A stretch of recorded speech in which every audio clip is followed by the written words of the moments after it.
and welcome back to another episode of Lewwe Hear From Doc. I'm your host, Amanda Chapal George, and with me is the one and only Dr. Keith Claudius Mitchell. So how are you doing? How was your weekend? We had a lot of activities going on. We had JAB convention, people went to church, maybe some persons went on the beach. What did you do? Well, I certainly went to church. That's a good one. As I was coming from church, I saw a massive jab, and I told them I was praying for them. And they all tell me, pray hard on now. Pray hard for us. So it was a good weekend. I listened to a lot of the activities, but of course, my time period for those being present in those activities have gone some time ago. It has expired. Yes, that's right, that's right. No cricket? No cricket? No cricket at this time. This is carnival time. So I'm listening. Well, Doc, there's a lot of things going on besides carnival.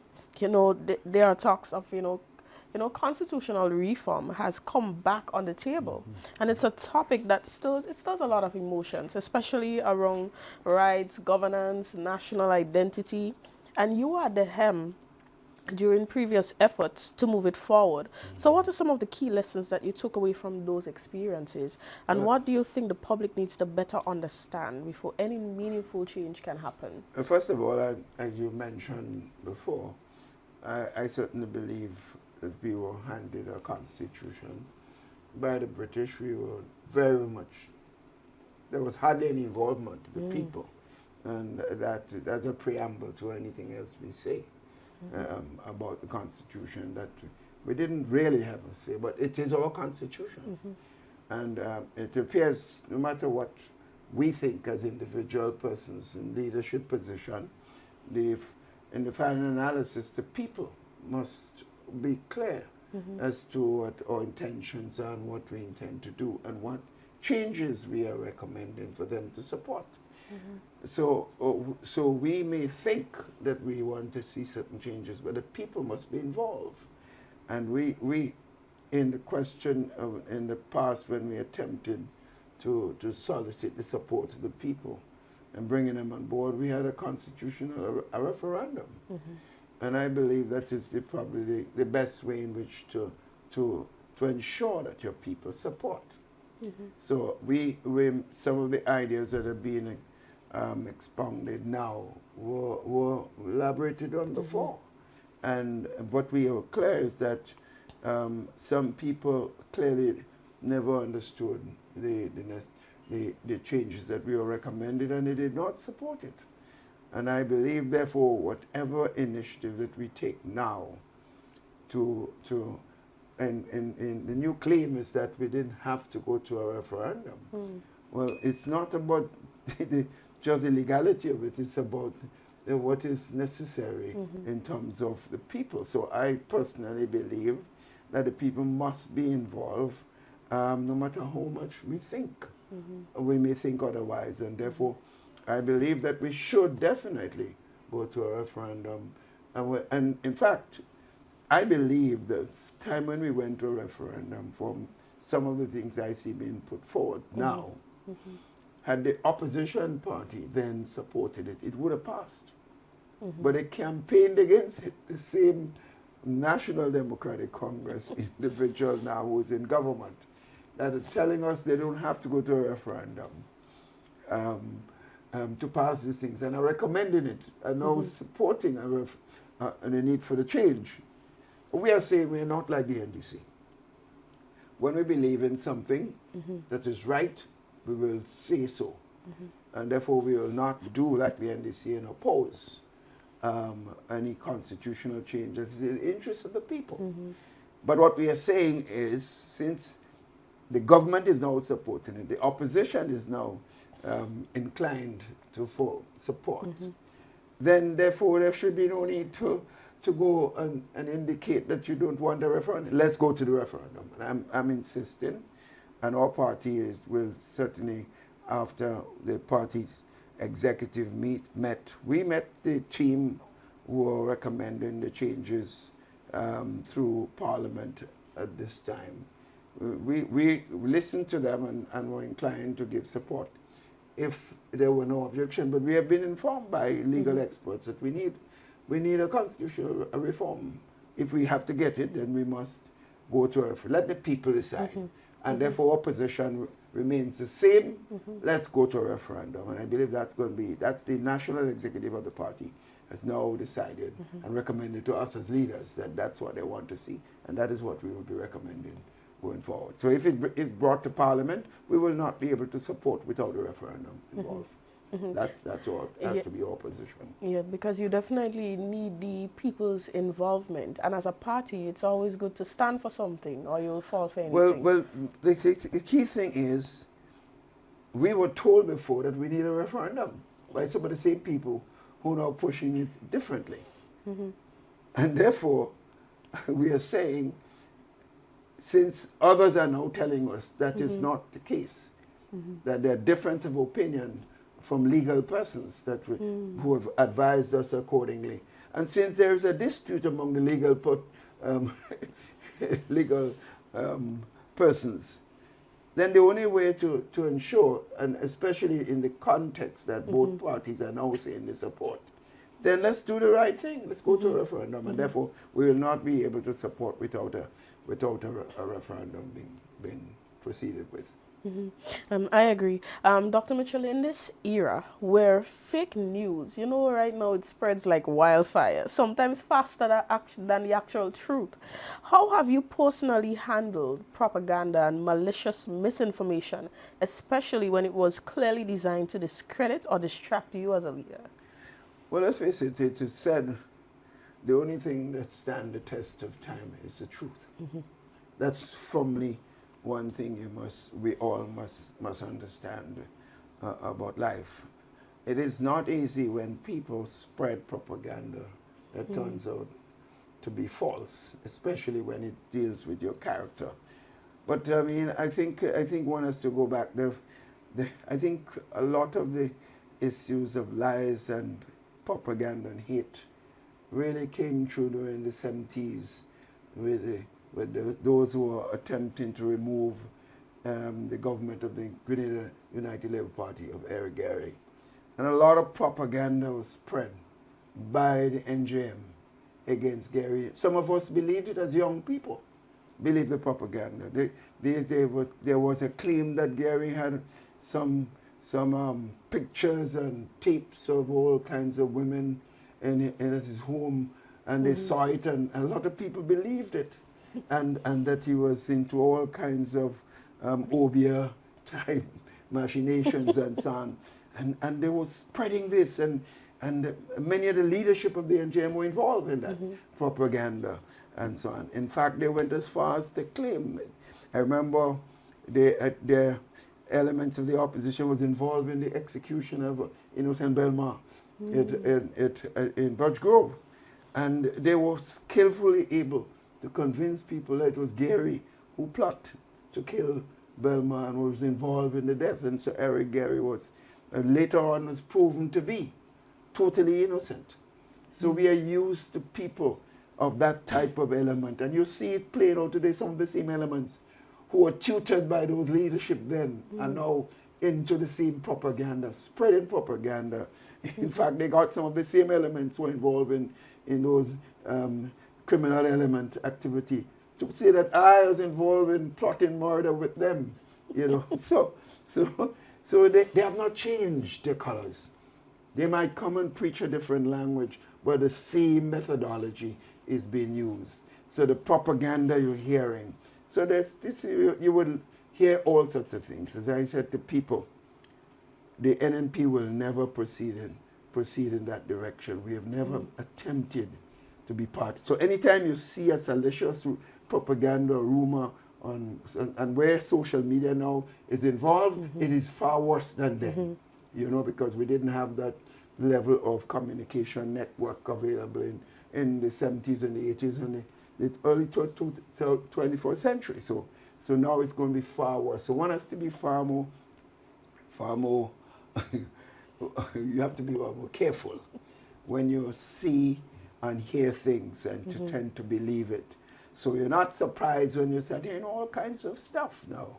And there are people who are plotting to confuse people or who are trying to confuse the population. Because they know right now the NNP is seen as the party, once again, to rescue the country. There's no doubt about it. The team of persons in the New National, and they see also the NNP not only is prepared to continue the work, but to offer new ideas. And also they see some young, new faces coming forward in the New National Party to help, to bring, they show the future of this country, where we're heading and so on. And so they see the old guard is there providing support, and they see new faces. So they know they are threatened because they want power. It's only about power. They're not interested in the country. Right? There's some of them who came around the NNP and want us to believe that they were caring about the country and the people. The minute they didn't get what they want, it's like I said before, the NNP was the best thing. The leader, Keith Mitchell, and the NNP was the best thing. All of a sudden, we're the biggest, the worst. We're even criminals now to them. So they have one interest. We have one interest, the people. We are not interested in ourselves. My position, where I am, I've made a conscious decision that it's not the time for people like myself to go forward and offer myself back as representative in the politics. I could have, if I wanted to. I made a very strong decision, and no one will change that. No one will change this. But I wouldn't be involved. As long as I'm alive, I would not be involved in attempting to make sure that this country have a strong, stable government, and that the people is at the center of any activity of the government that I support. And the New National Party will be, and I'm convinced, will be once again the new government of the country. So no matter any attempt to plot and say that we have just using young people and we just this, because that's what they want. That's what their whole intention is, to use people. They're going to offer you $2, and the whole point is to offer you, to use you against your own interest. That is the interest of the development of the country. NNP will never be like that. So I make the point, I would never be involved in anything other than the safety and peace of this country. I am interested right now in ensuring that the New National Party gets back into government. And I'm prepared to work with all and sundry. So if they're talking about people like Michael Batista, whoever they want to mention, I will talk to them. I've talked to them before, on occasions before, and I will continue to talk to others I've done that they have not even mentioned, but who has one interest, not in running for seats and promoting themselves, but also in one thing, removing what exists now as a heartless government, a government without empathy, without feelings, without care, who are only interested in themselves and enjoying material benefits out of the resources of the country. I believe that this government must be removed, and I will do everything possible within the limits of the law of the country, what is right in a democratic process, to ensure that the people understand it. Because I believe the people are suffering outside there, and I will do everything possible to ensure that we bring justice and peace to this country, and that NNP gets back into office to do just precisely this. Dr. Mitchell, based on that same conversation, what advice would you give to young leaders who are starting to experience those same tactics or victims of these tactics? Just keep going ahead and do your work. Work with the people. Make sure you make contact with the people, the ground, the hand-to-hand combat in politics. You could have all the Facebooks. You could have all the social media. You could go all on the radio and the TV, which is okay.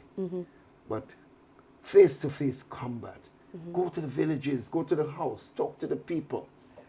Talk to the young boys on the blocks who are not necessarily employed or doing anything, but are there looking for hope and opportunity. Meet them, sit with them, show them empathy, show them understanding, show them the way forward.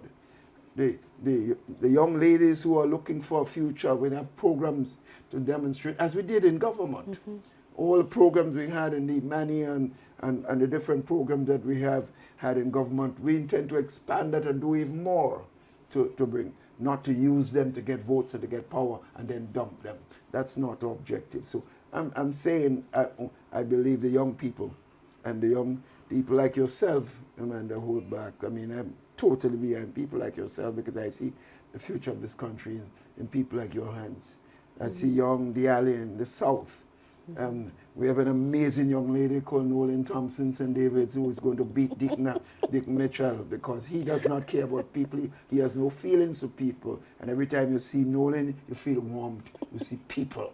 You see persons. That's the kind of persons we want in the politics of the country. Not people that just have one power for themselves but interested. So my advice to young people, don't even listen to them.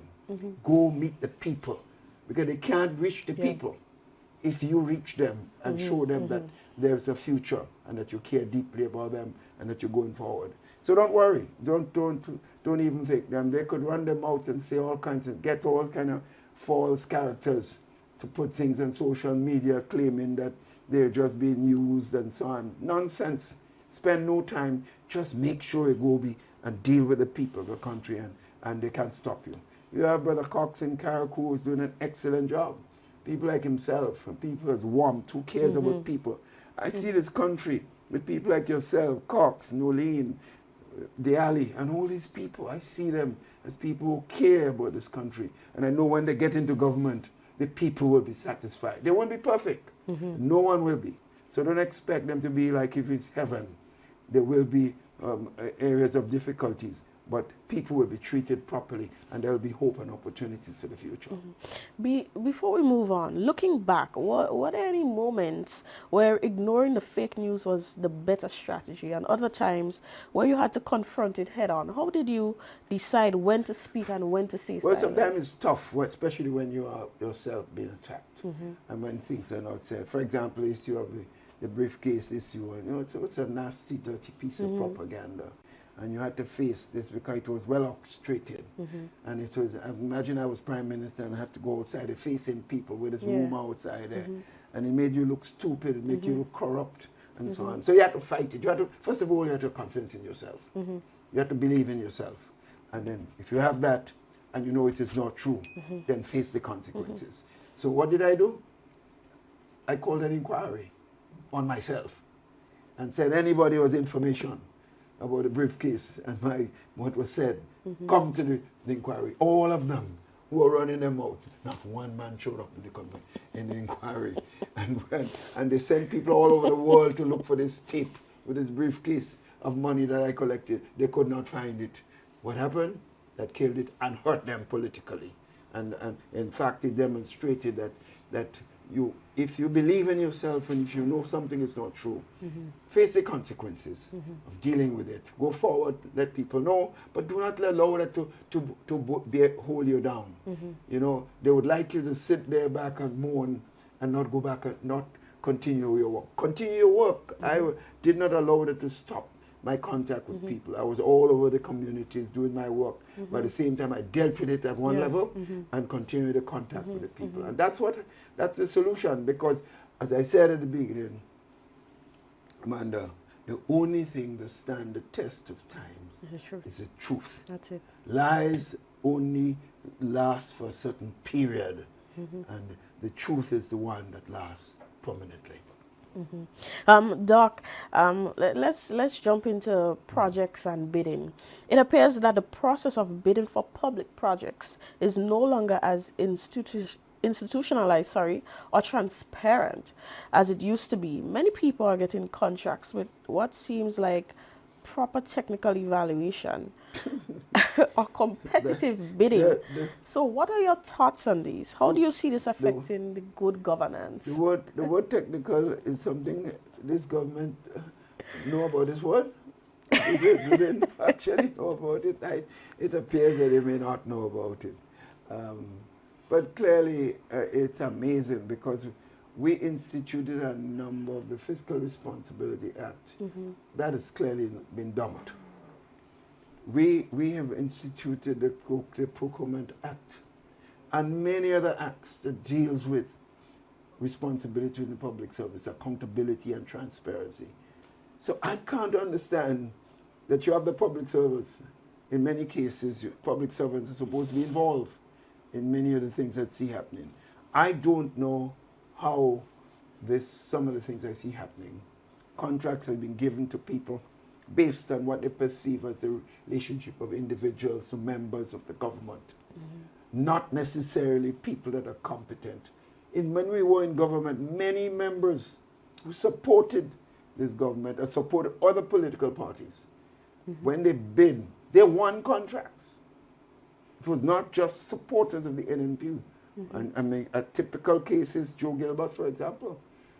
He won a contract being a strong supporter of the present so-called movement personnel in the movement that we're hearing about.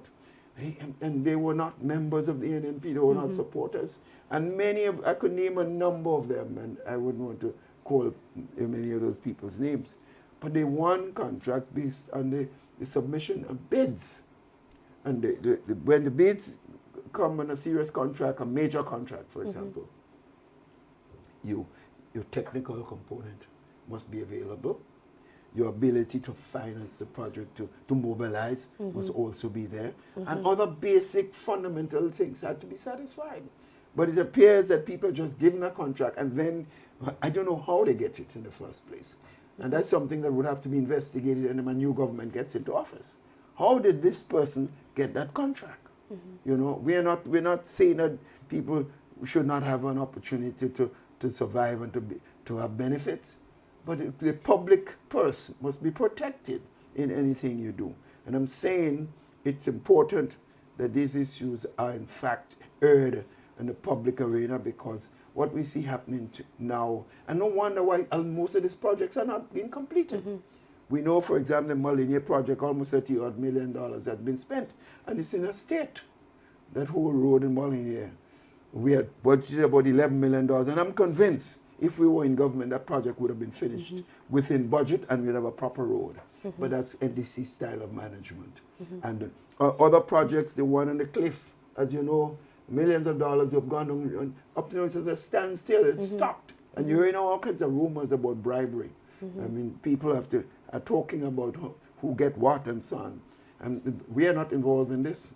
But we're hearing these rumors, and we have not heard any clarification of those rumors. And you go from project to project all around the country. Projects cannot finish because, obvious, the incompetence, the lack of proper management, the lack of proper procedures is certainly there. But I'm not surprised, because I remember, I mean, we are living in a society, so we understand how people operate. So we had we had a limit for projects that are given below above a certain limit. For example, if we had a 15,000 project that's about 15,000, we were able to give the cabinet through the Ministry of Works, they had a tender program within the Ministry of Works. They can award contracts below $15,000, maximum $15,000. As soon as the government came in, they went to Parliament and changed it to $100,000. And I remember mentioning the Prime Minister who just got elected. I said to him, that was a mistake. He told me, no, don't worry, he could handle it. Now I understand what he meant by handling it. Because you're hearing all kinds, you just see people getting $90-something thousand contract, $80-something thousand contract, for important $100,000 contract. In my view, that's a lot of money. And therefore, when these are being given without a serious tendering process, it tells you something of what the potential problem and the wastage and the possible corrupt motives and may be involved. And giving any human being an opportunity to just gain money without any condition, without accountability, most men will turn out to be corrupt. So you have to have rules and systems in place to protect the taxpayers' resources. If you do not do that, then anything else will go. And that is the problem that I find going. So this whole question of giving contracts is a serious issue that has to be stopped. And we're calling on the government to do something about it. In fact, the government should be having a number of inquiries with statements being made by so many people out there about things that are taking place in the government. We understand in Carriacou, all sorts of things are happening in the expenditure of government funds in Carriacou. That's what we heard. And it appears they have some serious perception of illegality in those projects. But not a word is heard from the government. Which is quite strange when the country's resources, for example, we have invested, we are able, because of the initiative of the government, through CRIF, almost $118 million for Carriacou after burial. What has happened to these resources? We don't know. And people are talking. There are a lot of concerns, a lot of information out there. Some of them may be true, some of them may not necessarily be true. But no serious investigation or serious analysis has been given by the government to show and to allay the fears of the country and to allay the fears of the people. You mentioned CRIF. So I want to ask you, what was your reasoning behind joining CRIF, and what made you see the importance of a regional approach to disaster risk financing at that time? Well, we all know Ivan struck the country in 2004.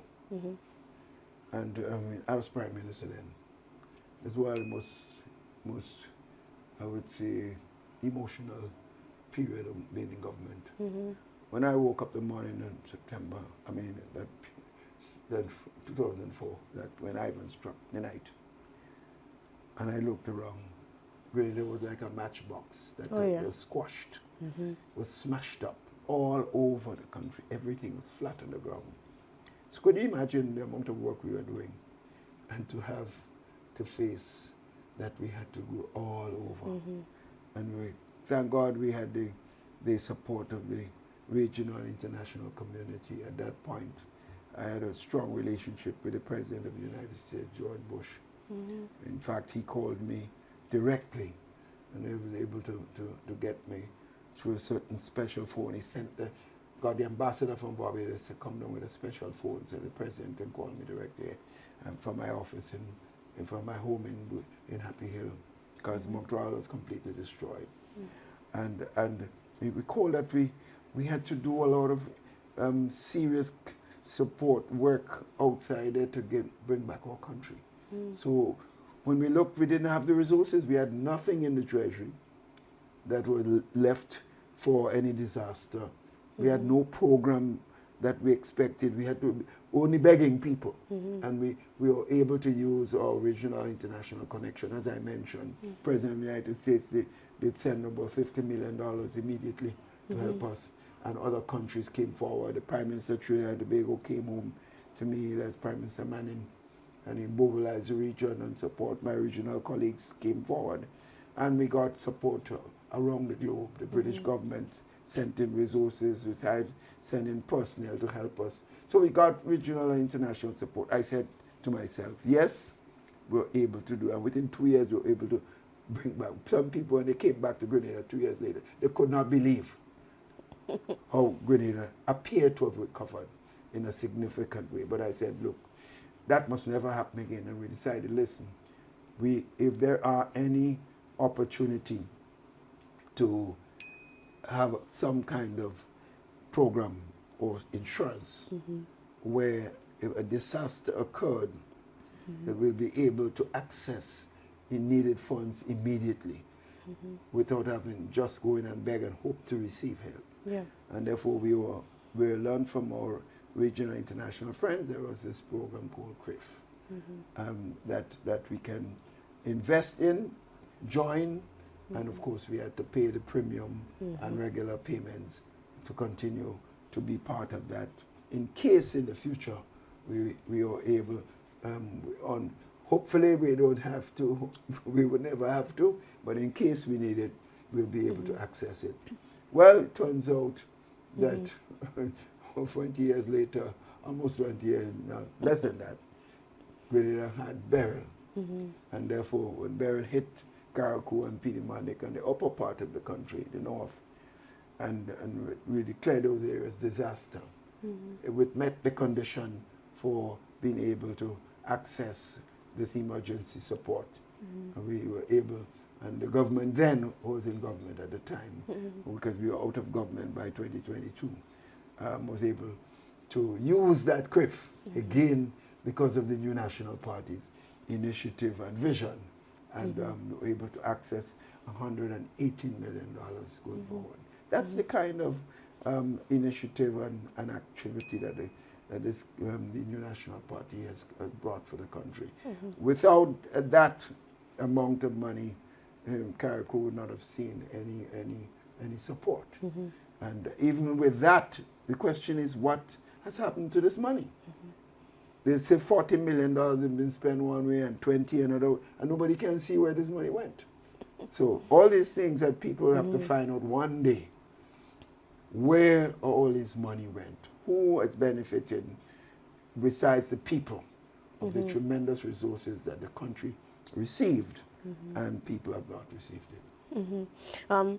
Doc, during the pandemic, while many countries were struggling to stay afloat financially, Grenada had significant savings in the treasury under your leadership. How were you able to achieve that? What decisions or strategies made it possible, especially in such a tough global climate? You seem to have that contingency plan. But first of all, we recognize that's humanitarian resources, like everything else. If you're making $10 as a family, you can't spend 20. And any event, any family would have to tell yourself, whatever support that you're getting as a family, there's going to be a period of time where some things happen that you may have to be able to use that savings to help yourself. And also in a family, you don't sit down and wait for somebody to come and give you something. Or you have a job and you just exist on this one job. You take initiative. And you're members of the family. Some may get involved in a small business. Some may do extra work. Whatever you do, to have more resources available. So the same thing about a government. You know the traditional approach of raising resources. But you could create programs and take initiative of a developmental nature that can bring in resources for, as the NMP did. And at the same time, know that you have to spend in certain areas. For example, you have to take care of the poor and vulnerable. You know, you have to do infrastructural work. You know, you have to deal with housing. So you have a proportion the resources that you are initiating and getting in different areas, but you also must leave something for a rainy day, so to speak. So it's a combination of your own vision, a combination of the tenacity of the government, and the unified approach. In other words, we didn't have the Prime Minister making a decision, another member of government want to do his own thing, and we all was on the same wavelength, so to speak, so that we were working together as a team.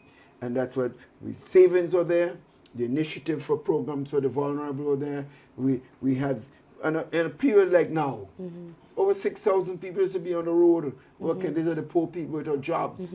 Some of them are fishermen who would come and do a task and get extra resources. Some of them were farmers who were in the lands, but they come in and do a task in the morning and make extra money. And therefore, the money was spread around the ground. So you used to see the shops buzzing with activity. You used to see the vendors out there selling. People are enjoying and making resources. These are poor people. I remember one day somebody come, Doc, you're wasting money on the roads. With all these people, just some of them hardly working. I said, let me tell you something. I hear what you're saying. Everybody who's working on the road should work. So I hear your concern. And I'm not going to tell you should not be concerned. But when we're spending all these millions of dollars and people are doing nothing, why you don't say something about it? There are people working in many areas served by government who get in millions of dollars and are providing serious resources where you don't complain. These poor people, right, when they get the money, and I said already they should work for it. So I'm not supporting or going against what you said. But this money circulates in the shops, they circulate in the streets, they circulate in the stores. So people benefit at all levels. It helps economic activity. So while you are so concerned about that, and I'm also concerned, I'm more concerned about those who are getting a lot of money, making lots of resources on monthly from the service of government, big contracts, big salaries, and they're not doing anything. I'm more concerned about those because they're not spending the money in the shops and on the streets and the community and helping the economy of the country to rotate and for people to benefit. They're not doing it. They're not doing it. So I'm more concerned about that element, and I'm concerned about the road worker who is getting a few dollars, and they don't get it often. Sometimes 4 times a year they get a few fortnights and so on to help the children and help their family. And you're concerned about them. No, I am concerned, yes, but I'm much more concerned about those who are getting a lot of money and doing nothing. While we're on the topic of the economy, during your administration, you made a decision to place a cap on fuel prices and you intervene in electricity costs to ease the burden on households. What led you to make those decisions at that time, and what were you weighing when it came to protecting the public versus protecting the economy? Well, the economy has been protected also, you know, because if people are under pressure and they are not able to meet their basic needs, they will not be able to do take the initiatives that they have to take to help the economy to improve. So we were able to understand based on the reports coming from various communities that the people under pressure meeting the price of electricity. The whole question of gas, the busmen were complaining that they need increase in bus fare in a time that people are talking about the economic problems. So we said, what we have to do, put a cap. So the government will suffer a little bit based on, because we get a certain amount on a gallon of gas sold in the country. You get taxation from it. So we were able to sacrifice some money in that area. We were also able to, the VAT on electricity consumption. We said, yes, we'll lose some money, but it will help the ordinary man to continue to do business, to expand his own business. You want people, when people are able to not invest or not take risk, the economy isn't affected and the government itself loses money down the road. So we didn't think that while up front we might be seen as losing, down below as the economy spins around and continue to go forward, the government will benefit more. On the other hand, you could say, let's keep the prices high, but it affects people, it affects business.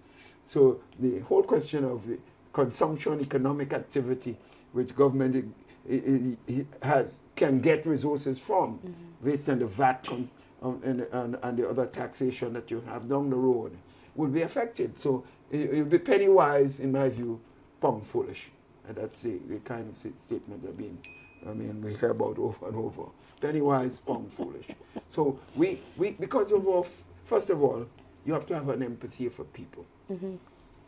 Secondly, you must know what's happening around your people. Thirdly, you must know when people are not happy, and they're not feeling that they can do what they want to improve themselves and their family. And you must know that you are elected not to serve yourself.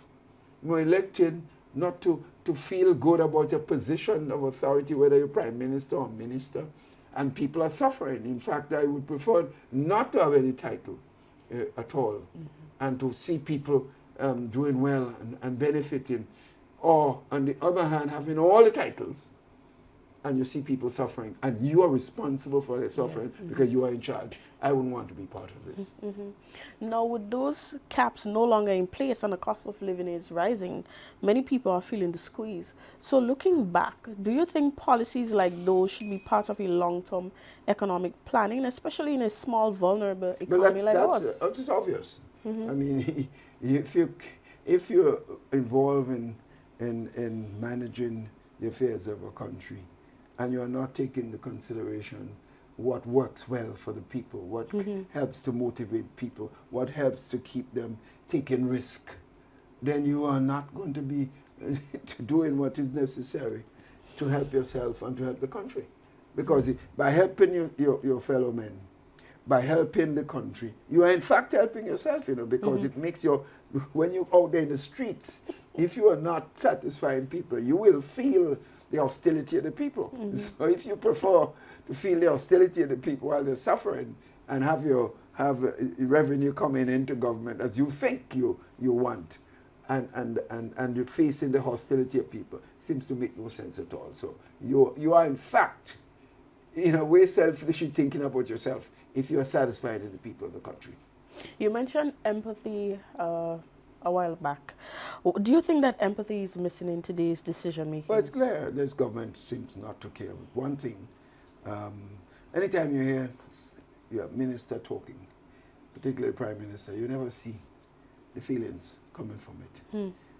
All you see is like somebody just talking. I'm the boss. You listen to me because I have the power. That's what you get. You don't get, I'm responsible for how you feel. And I'm listening to you, and I hear you, and I see what I can do. That's what you want. So people don't feel that they have something in government that seem to care about them. They don't feel it. It's all rhetoric. It's all, I'm in charge. That's all you get. Power. I have power. I'm the big man. I'm the big woman. That's it. But who's big? Today you're up there, tomorrow you're down here. I was Prime Minister for 23 years. Where am I now? Just a member of the public. So, remember what people say. When you're going up the ladder, always treat those you see coming down well. Because one day, you will be coming down. And some of the same people will be going up. They said one day, come with it. Doc, what are your thoughts on the recent surge in violent crimes, the shootings, the stabbings, especially among our young people? There's a lot of frustration. It's unfortunate among the young population, they're restive. And I cannot, there should be no reason why people should go around with guns shooting at anyone. But we have responsibility in the society to look at the causes and effect of certain things that take place. And it's clear a lot of the young men and young women are left unemployed without direction in the country. And I believe that any government, I remember when we had less problem than this in our country, we got together with all social partners and said, look, we cannot just put blame on the young people. We cannot just put blame on certain sector of the society. This is a national problem. So what we did, we brought the churches together. We brought the business community, the trade unions. We're all concerned. And we had a couple of days of consultation, and we came up with some strategy, which includes government and all social partners, how we should go about dealing with this. There's an absence of any such thing. We don't see any. In fact, when you hear people talk, well, there's violence all over the Caribbean. Yeah. So anyhow, I think I said enough on those issues. It's sad that we have that type of leadership prevail in the country, but we voted for it. They didn't pick up a gun and put it in our heads and say, vote for us. So we have to accept responsibility for some of the things that are happening and do what we have to do to change it. What message would you send to families who have lost someone to violence this year? No, well, clearly it's one has to understand it's a tough one. Families, your loved ones are just have their life cut short overnight. It's a painful experience for mother or father or family members or children whose father or mother may have succumbed to such violence in the country. So clearly it's something I empathize, and that's why I said we need to look at this thing. It's not just putting blame on any one sector of the society, but recognize the problem, and we work together, because every family that suffers under this, it makes it difficult for all. It should be make it difficult for all of us to watch one of our brothers or sisters suffering the pain of losing a loved one. So my heart goes out to them, and so we offer prayers too, in addition to taking the initiative, because our own Almighty Father tells us He helps those who help themselves. That's right. So we don't just say, let's pray. Let's act also. And He would also answer our prayers with our actions. Doc, we're about to wrap up. Considering the current state of our healthcare system, do you believe in investing in personal health and discipline through fitness? Do you think fitness is one of the ways to mitigate frequent doctor visits and promote long-term wellness? That's so obvious.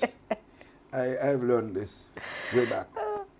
It's my days playing cricket, national cricket, and even then I used to run the streets at the young boy 3 and 4 miles almost every morning. And of course, go on the sea and swim and so on. And I've kept this up. Even when I was in Washington and I was professor at university, I mean, I always go in the gym or running in the streets. Sometimes 5 o'clock I get up, because I am an early sleeper, and I get up early. And I came back home, and strange enough, and I come home, and I had not built my home now yet when I came early in '84. My mom was in Grenada. I was staying with her, initially, and my father at the time. The rest of my sister and brothers were away. And I mean, I grew up with my mother in the veranda skipping ropes, and she's in 70s, 80s going. And I used to feel bad. That forced me to get up earlier and go out there and do my, I say, if this older lady, 30, 20 something years, almost 30 years older than I am, is out there skipping rope, and I'm lying down sleeping, that doesn't look good. So my mom, as you see, she's 102 now. You know, she goes to church. Yesterday we were in church together, and she doesn't miss her church, and she's always very active. Every morning she takes a walk from home to the visiting station. No matter, as long as the rain isn't falling, the girl who's there with her have to take her to that walk. So she takes maybe about 300-400 yards walk and come back home. She says she feels good. So while she can't skip rope anymore, she's still doing something physical. So my advice to every person, I think make sure your health is number one priority, because if you don't have health, everything else goes down. So it's important, my advice to everyone, because if you take the precautions, do what you have to do. So a lot of us as black people, we have our race a tendency to be hypertensive. Mm-hmm. So most of us have high blood pressure problems if we do not take our medication and do exercise on a regular basis and watch what we eat. Mm-hmm. So these three things, as black people in general, we must understand that we have to do. And if you could do that, then it prevents a lot of diseases down the road. And if something has to come, you don't have control, but in other words, what you could prevent, you should prevent. If something has to be a part of your faith, then you can't prevent it. But you do the part that you can control. And that's what my message to everyone. Take care of yourself, exercise, eat right, and do what you have to do. And of course, if you are seriously about your own Christian values, then you look to God for his direction and support going forward. Well, I'm laughing because Mommy was your source of inspiration for your fitness journey. Yeah, that's right. I met a gentleman in Southwest about 2 weeks back. He's 104. And if you look at me now, I'm starting my fitness journey. Eh? You will make it. You will make it. And he said, provision. Yes. Taking the little walks and all these things was a big part of contributed to that lifestyle. It's a lot of the blogger, the thing. And saying this morning I had a good plate of saltfish, fig, some plantain, ripe plantain, boiled, blogger, and some sweet potato with the saltfish and carrots. Well, Doc, you've been eating the same thing like me right now. Yes, but I mean a little poke now and then may not be bad too. But that's life, These days we want to eat KFC. Well, some people do it, but a little bit of it may not necessarily be too harmful, but a lot of it can certainly be. So less meat and more fish, more saltfish, more carrion, other things like that might be very useful. And don't eat too much. Eat what you think is necessary going forward. Well, that's all the time we have today. Guys, remember to like, share, and subscribe to our channel. Show them